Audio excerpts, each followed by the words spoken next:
প্রথম জিনিস হচ্ছে এই সংসদ কালকে যে বসছে, এই সংসদ আমার কাছে তো মনে হচ্ছে যে স্পিকার সাহেব যেটা বলছেন, স্পিকার সাহেব মনে হয় ঠিক বলেন। আচ্ছা, স্পিকার সাহেব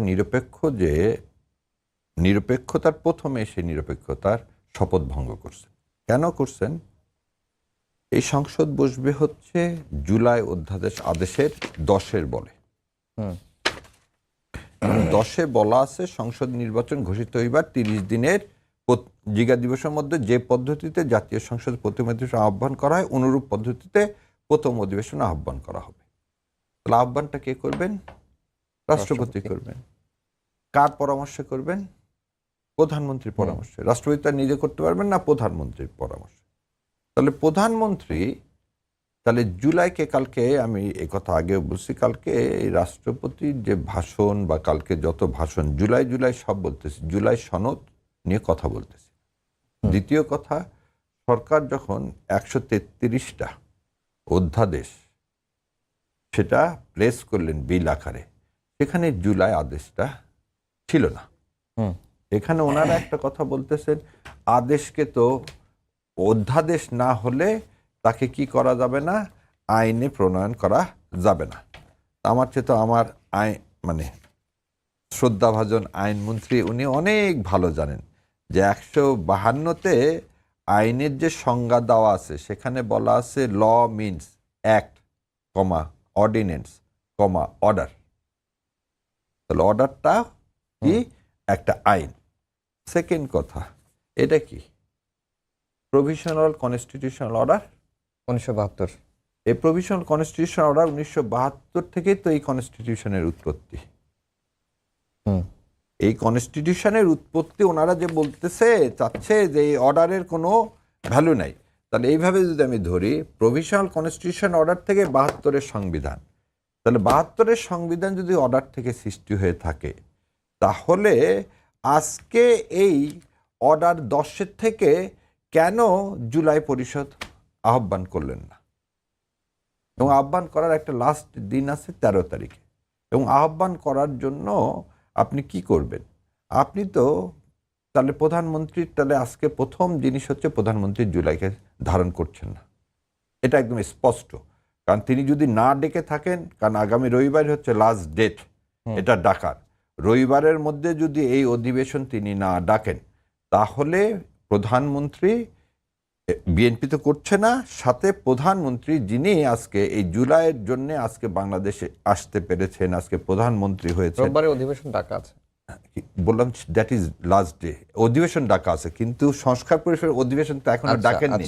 কারণ আপনাকে তো বলতেছে কি 10, যে একই পদ্ধতিতে জাতীয় সংসদের প্রথম অধিবেশন আহ্বান করে অনুরূপ পদ্ধতিতেই অধিবেশন আহ্বান করতে হবে। আপনাকে তো অধিবেশনটা আহ্বান করতে হবে। কোন অধিবেশনটা? যে অধিবেশনটা সাথে কি বলতেছে, সংবিধান সংস্কার পরিষদের অধিবেশন। তাহলে সংবিধান সংস্কার পরিষদের অধিবেশনটা আপনি ডাকলেন না, তাহলে এটা কি জাতির সাথে প্রতারণা হলো না? সেকেন্ড কথাটা, আজকে এই যে কথাটা বললেন স্পিকার সাহেব, এখন অনেক কথাই তো আসে, খালি একটুকু বলি। রাষ্ট্রপতি যে কথাগুলো বলছেন, রাষ্ট্রপতি প্রথম কথা বলছে আওয়ামী লীগ ফ্যাসিস্ট। যে আওয়ামী লীগ ফ্যাসিস্ট, সে আওয়ামী লীগের রাতের ভোটারদের দ্বারাই তিনি রাষ্ট্রপতি নির্বাচিত হয়েছে। তাহলে তিনি নিজেও বললেন গণতান্ত্রিক কোনো ব্যবস্থা গত 15 বছর ছিল না, অল আর অ্যাডমিশন। এই অ্যাডমিশনের পরে একটা রাষ্ট্রপতি থাকে কিভাবে? থার্ড কথাটা, সেটা তো আর রাষ্ট্রপতির কথা না। রাষ্ট্রপতি বক্তব্য দিয়েছেন, সেই বক্তব্যটা তো মন্ত্রিসভায় অনুমোদন হয়েই বক্তব্য দিয়েছেন। আচ্ছা, যদি তাই দিয়ে থাকে, তাহলে কালের কণ্ঠে যে কথাটা বলছে সেটাও কি মন্ত্রিসভা অনুমোদন করছে? যে ইউনূস সরকার তাকে গৃহবন্দী করে রাখছে, ইউনূস সরকার তাকে কথা বলতে দেয়নি, বিএনপি তাকে রক্ষা করছে, তাহলে এটাও কি তাহলে মন্ত্রিসভার কথা? মানে দুইটা যদি কথা এক হয়ে থাকে। আর একটা জিনিস আপনাকে বলি, আপনি একটা দল থেকে আপনাকে করে দিল, ধরে নেন ওখানে লেখা থাকলো যে আমি একটা রাজনৈতিক আদর্শে বিশ্বাসী, আমি তো পদত্যাগ করবো। যদি কেউ যদি আপনার মতের সাথে মিল না হয়, তাহলে কি আপনাকে পদত্যাগ করা থেকে কেউ আটকে রাখতে পারবে? পারবে না। দ্বিতীয় যে জিনিসটা বললেন, রাষ্ট্রপতিকে দিয়ে আপনি কেন পড়ালেন? বললেন এটা সংবিধানের বাধ্যবাধকতা। তো সংবিধানের বাধ্যবাধকতায় তো আপনি কোথায় আছে অভ্যুত্থানের মাধ্যমে প্রধানমন্ত্রীকে প্রধানমন্ত্রী মন্ত্রিসভা জোর করে ফেলে দেওয়াটা এটা কোথায় আছে? আপনি বলতেছেন প্রধানমন্ত্রী, যেমন আমরা এখন বললাম যে অধিবেশন ডাকতে পারবে না, প্রধানমন্ত্রী ছাড়া তো আপনি সংসদ বাতিলও করতে পারবেন না। হুম। এই সংবিধান করতেছে, এই সংবিধানে প্রধানমন্ত্রী বাতিল না করলে, জরুরি অবস্থা জারি না হলে আপনি তো কোনোভাবে ইলেকশন 29 সালের আগে করতে পারেন না। তো আমার কাছে মনে হয় যে বিএনপি যে জাল বিছাচ্ছে, সেই জালে বিএনপি নিজেই ঢুকে যাচ্ছে। এবং এই যে স্পিকার সাহেব বলছেন প্লে কার্ড না দেখানো, প্লে কার্ড না, পৃথিবীর বিভিন্ন দেশে প্লে কার্ড কেন, বিভিন্ন দেশে মাথায় ব্যান পরে ঢোল পর্যন্ত নিয়ে গেছে বিভিন্ন দেশে পার্লামেন্ট।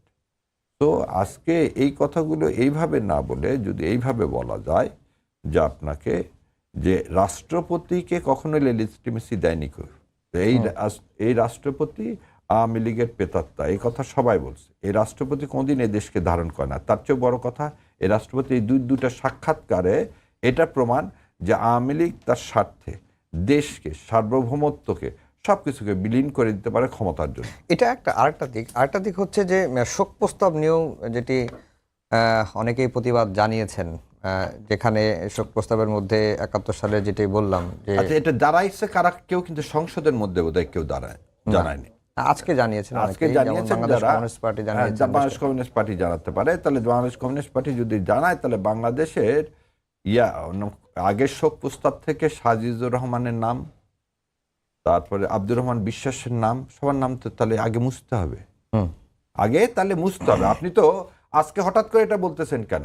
আপনি যদি বলেন স্বাধীনতা বিরোধীরাদের নাম, যারা এমপি ছিল, মানুষ তো তাদেরকে ভোট দিছে রে ভাই, আপনি স্বাধীনতা বিরোধী বলতেছেন কেন? যারা 40% ভোট, শোনেন, যারা 1%ও ভোট পায় না, তারা 40% লোকের, মানে কি বল, গণতন্ত্রের প্রতি কমিউনিস্ট পার্টি কোনদিন শ্রদ্ধাশীল ছিলেন না। সেই জন্যই বাকশাল করছিল। এবং এখনো তাদের যে মানে জাসদের যারা আজকে আওয়ামী লীগকে সমর্থন করে, আমার খুব অবাক লাগে। তাদেরই বন্ধুবর, তাদেরই পিতা, তাদেরই চাচা তাদেরকে এই শেখ সাহেব হত্যা করছে। তারপরও তাকে খুনি বলতে পারবেন না। কিন্তু আপনি 71 সালে ওই কথাটা কে জানো, সালাউদ্দিন সাহেব বলছেন। সালাউদ্দিন সাহেব খুব ভালো কথা বলছে। তাহলে মুক্তিযোদ্ধারের বিচার হতে হবে রাজাকারকে হত্যা করার জন্য।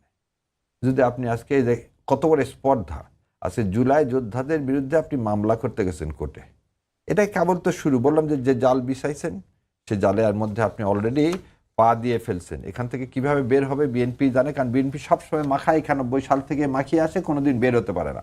এবং জনগণের আন্দোলনের মুখে সবসময় বিএনপির পতন হয়।